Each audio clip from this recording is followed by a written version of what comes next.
થી માતાજી પ્રગટ થયા છે, ધૂણે છે. હોનબા બેન ધૂણતા બંધ થતા નથી. એક તો વેડવા દેવી પૂજકને ખોટી રીતે હેરાન કર્યા છે, એને માર્યા છે. બાપુને એ કાંઈ ખબર નહોતી, પણ એનું પરિણામ હતું દેવ લાગે. વિરાજી બાપુ જેવા પવિત્ર માણસને માથે અનહદ દુઃખના વાદળ આવી પડ્યા, વિપતના વાદળ આવી પડ્યા, ક્યાંય ચેન પડતું નથી.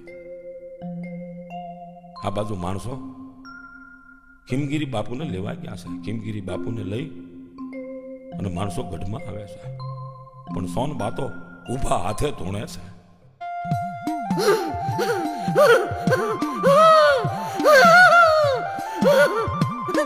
જય હનુમાન, જય હનુમાન હઠીલા, જય હનુમાન, જય હનુમાન હઠીલા, જય હનુમાન.